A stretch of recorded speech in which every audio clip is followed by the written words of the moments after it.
Orange बल के आधार पर विद्युत चुम्बकीय प्रेरण की व्याख्या, ये टॉपिक डिस्कस करेंगे और उसके बाद में फैराडे के नियम को हम लोग ड्राइव करेंगे। इसके लिए हमें चाहिए क्या, और जो फैराडे का नियम ड्राइव करेंगे वो मदद लेंगे हम उसमें लॉरेंज बल का। इसके लिए हमें चाहिए क्या, यू आकार का एक चालक चाहिए और उसके अलावा जे क्यू एक एल लंबाई का दूसरा चालक हमको चाहिए। और फिर हम करेंगे क्या, इसमें किया क्या क्या गया है वो देख लीजिए। जैसे जो इसमें चुंबकीय क्षेत्र लगाया गया है B, तो चुंबकीय क्षेत्र B जो है आपका नीचे की तरफ लंबवत, यानी जो ये बोर्ड है नीचे की तरफ लंबवत इस तरह से इसमें लगाया गया है। अब किया क्या जा रहा है कि इस चालक को, ये जो चालक है इस चालक को ऐसे इस पर जो है इसको स्लाइड किया जा रहा है, फिसलाया जा रहा है। ठीक है, इसको इस पर कितनी चाल से, B वेग से इसको इस स्लाइड पर फिसलाया जा रहा है।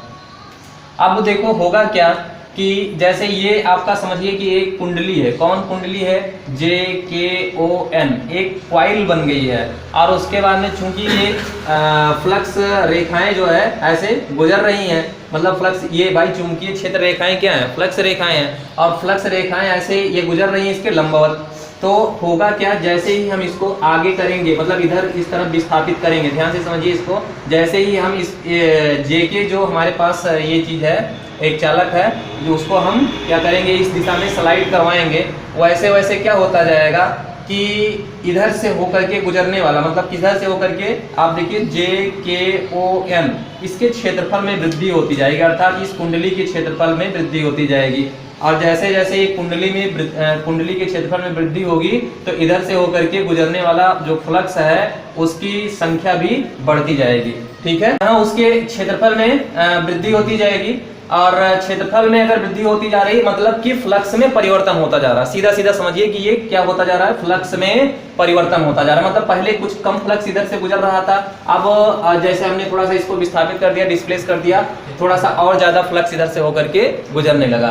तो चाहिए क्या होता है कि आपको मैं पहले ही डिस्कस कर चुका हूं कि आपको चाहिए फ्लक्स में परिवर्तन, और जब तक चुंबकीय फ्लक्स में परिवर्तन होता रहता है वहां पर जो है आपका प्रेरित धारा उत्पन्न हो जाती है। तो उसी के कारण एक चीज और देखिए, यहाँ पर चूंकि ये चालक है तो चालक, इसी चालक को हम फिसला रहे हैं, ये इस चालक में आपको पता है कि मुक्त इलेक्ट्रॉन होंगे, फ्री इलेक्ट्रॉन होंगे, और वो जो फ्री इलेक्ट्रॉन होंगे, मुक्त इलेक्ट्रॉनों पर एक बल कार्य करेगा जिसको हम चुंबकीय बल कहेंगे। और उस बल की दिशा आप देख रहे हो, ये इलेक्ट्रॉन है, इस चुंबकीय बल की दिशा क्या है, नीचे की ओर है।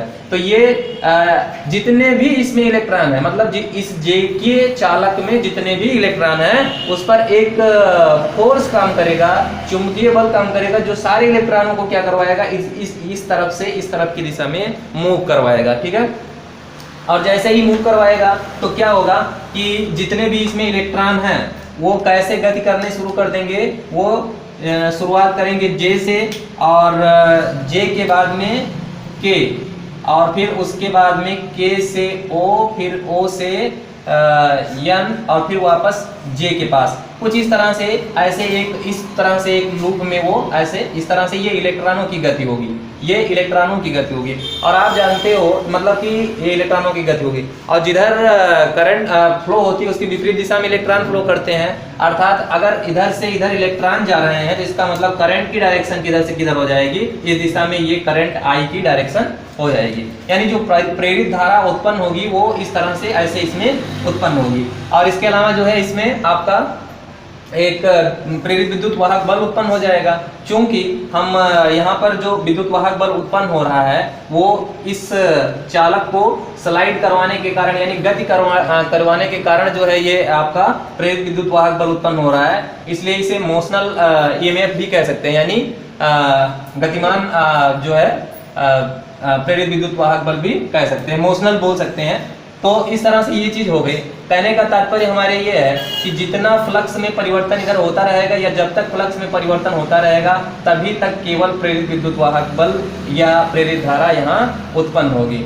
अब देखो हम लोग कैसे इसको प्रूव करते हैं। दूसरी चीज, फैराडे के नियम की उत्पत्ति कैसे करते हैं। सारी चीजें हमने, सारा सेटलमेंट इसमें मान लिया हुआ है कि JQ एक आपका L लंबाई का कोई चालक है जिसको U आकार के दूसरे चालक पर फिसलाया जा रहा है, और जो चुंबकीय क्षेत्र की दिशा है वो B है, मतलब मैग्नीट्यूड B है, और उसके बाद में दिशा क्या है, इस बोर्ड के तल के नीचे लंबवत ऊपर की ओर दिष्ट है। ठीक है, तो इस तरह से हो जाएगा।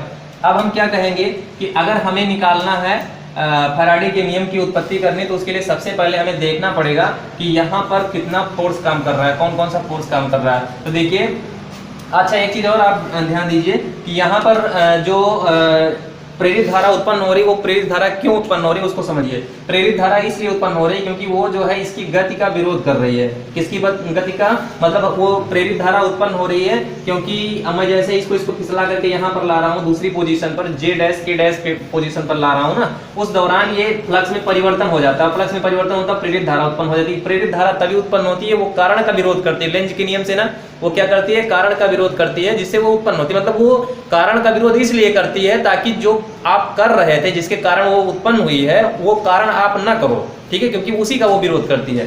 तो इसलिए इस पर जो है एक फोर्स काम करता है इस डायरेक्शन में। किस डायरेक्शन में, हम कह सकते हैं लेफ्ट डायरेक्शन में, और ये आपका राइट डायरेक्शन में। आप राइट डायरेक्शन में इस चालक को मूव करवा रहे हो, ध्यान से समझो, चालक को राइट डायरेक्शन में मूव करवा रहे हो, और जो फोर्स लग रहा है वो एफ डैश जो है वो आपका किस डायरेक्शन में लग रहा है, लेफ्ट डायरेक्शन में लग रहा है। यानी आपको जो है इसको चलाने के लिए इस बल के विरुद्ध एक बल लगाना पड़ेगा, दूसरा बल लगाना पड़ेगा इसकी विपरीत दिशा में, तभी ये चलेगी, है ना। क्योंकि ये जो बल लग रहा है ये तो इसकी गति का विरोध कर रहा है, और आपको अगर इसका गति करवाना है तो क्या करना पड़ेगा, इतना ही बल विपरीत दिशा में इस तरफ आपको लगाना पड़ेगा, तभी वो गतिमान होगा, वरना नहीं होगा। तो चलिए देखते हैं, ये बल का परिमाण जो हम देख रहे हैं वो आपको पता है IBL होता है, ठीक है। अगर ये इसकी लंबाई है L, तो F डैश जो हो जाएगा वो आपका इतना हो जाएगा। ध्यान से समझिए, यहाँ से पूरा कैलकुलेशन की प्रक्रिया शुरू हो रही है। तो F dash equal to IBL हो गया। अब हमें अगर इसको गति करवाना है तो उसको गति करवाने के लिए हमें इतना ही बल विपरीत दिशा में लगाएंगे, क्योंकि बल वेक्टर क्वांटिटी है और इस बल के विपरीत दिशा में हम बल लगा रहे हैं, तो इसलिए हम माइनस यहाँ पर ले लेंगे, ठीक, ध्यान से समझिए। अब उसके बाद में यहाँ पे F डैश की ये वैल्यू पुट करते हैं तो माइनस IBL हो जाएगा। हमारे पास ये बल हमको प्राप्त हो गया। मान लेते हैं किसी पार्टिकुलर स्थिति में जो है, जो उसकी स्थिति है वो JK है, ठीक है। तो भैया यहाँ पे जो बल लग रहा है वो आपका कितना हो जाएगा, F equal to minus IBL, ठीक। अब एक चीज और देखें, अगर पार्टिकुलर जो पॉइंट था हमारा JK, यहां से हम इसको डिस्प्लेस कर दे रहे हैं, कितना, डेल्टा x डिस्प्लेसमेंट कर दे रहे हैं, कहां तक, J डैश K डैश। और मान लेते हैं ऐसा करने में हमको, भाई इसको समय लगेगा ना ऐसा करने में, तो मान लेते हैं ऐसा करने में हमको डेल्टा T टाइम लग रहा है, ठीक। अब फिर आगे का जो प्रोसेस है हम वो निकालेंगे, क्या किया गया कार्य, तो कृत कार्य। भाई चूंकि इसको इस बल के विरुद्ध में हम कार्य कर रहे हैं, तो हम मतलब इस बल के विरुद्ध में हम इसको यहाँ से यहाँ तक ले जा रहे हैं, तो हमको कार्य करना पड़ेगा। तो कृत कार्य हम निकालते हैं। कृत कार्य W बराबर क्या हो जाएगा, F इंटू कितना विस्थापन कर रहे हैं भैया, डेल्टा x कर रहे हैं। अब फटाफट इस वैल्यू को पुट करते हैं तो हमको मिल जाएगा minus IBL into delta x, ये हमें W बराबर मिल जाएगा। अब आगे का प्रोसेस आप देखिए, ये आपका है विस्थापन, और आप जानते हो कि विस्थापन मतलब डेल्टा x की जगह पर क्या आप लिख सकते हो, चाल बराबर क्या होता है, वेग गुणे समय, सॉरी दूरी बराबर होता है आपका वेग गुणे समय, या विस्थापन बराबर वेग गुणे समय, इस तरह से लिख सकते हो। तो यहाँ पर आप लिख सकते हो b इंटू डेल्टा t लिख सकते हो, है ना, यानी दूरी बराबर चाल गुणे समय के आधार पर इसको लिखा गया है। तो यहाँ पर देखिए ये डेल्टा x है, डेल्टा x की जगह पे हम तुरंत यहाँ पे रख देंगे minus IBL into b delta t, ठीक है। अब इसको और इसको मैं साथ में लेने वाला हूँ, तो I और डेल्टा t को साथ में ले लेंगे तो ये हो जाएगा माइनस BL B और यहाँ पर I इंटू डेल्टा t हो जाएगा। बात समझ रहे हो भैया। और उसके बाद में यहाँ पर जो है इसकी जगह पे हम क्या रख सकते हैं, Q इक्वल टू IT। आप देखिए Q इक्वल टू क्या होता है, IT होता है। तो Q इक्वल टू IT होने पर हम यहाँ पे क्या रख देंगे, Q रख देंगे इसकी जगह पे, और जो वैल्यू हमें मिल गई माइनस BBL इंटू Q हो जाएगा। ये W बराबर हमको मिला है, और हम इसी को समीकरण 1 कह देते हैं, समीकरण 1 कह देते हैं। या आप इसको भी एक चरण और थोड़ा सा हल कर लो। प्रेरित विद्युत वाहक बल यहाँ से निकाल लो।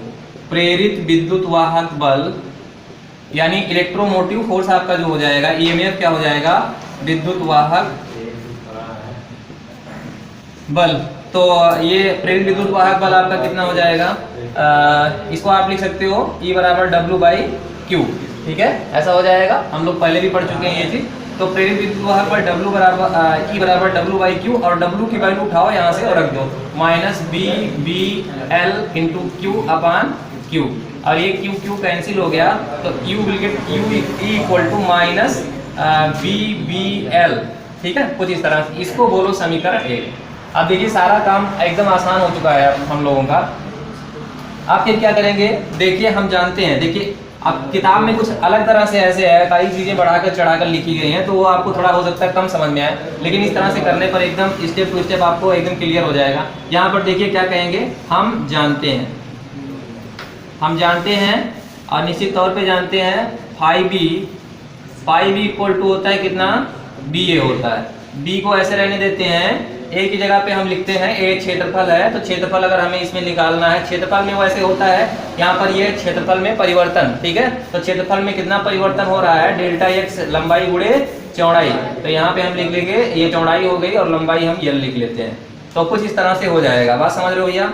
अब हम इसको लिख लेते हैं, हमें बनाना है क्या है, प्रेरित विद्युत वाहक बल, और प्रेरित विद्युत वाहक बल बनाने के लिए आपके पास इस तरह से कुछ होना चाहिए, डेल्टा फाई बी बटा डेल्टा टी, कुछ इस तरह से आपके पास होना चाहिए। तो जब ये बनाने के लिए हम क्या करेंगे, ये है फ्लक्स में परिवर्तन, तो डेल्टा फाई बी आपका ऑलरेडी है, ठीक। अब यहाँ से हम यहाँ क्या कर सकते हैं, डेल्टा फाई बी और बटा डेल्टा टी, यानी डेल्टा टी से हम दोनों पक्षों में क्या कर दे रहे हैं, भाग कर दे रहे हैं। तो आप देखिए बी तो ऐसे ही रहेगा, इसको हम यहाँ पे ले लेते हैं इसके साथ में, और ये आपका यल ऐसे रहेगा। अब आप यहाँ से देखिए ये विस्थापन परिवर्तन की दर लिखा हुआ है, और जिसे हम क्या कहते हैं, वेग कहते हैं। तो यहाँ से ये हो जाएगा बी बी एल, ठीक, बी बी एल हो जाएगा।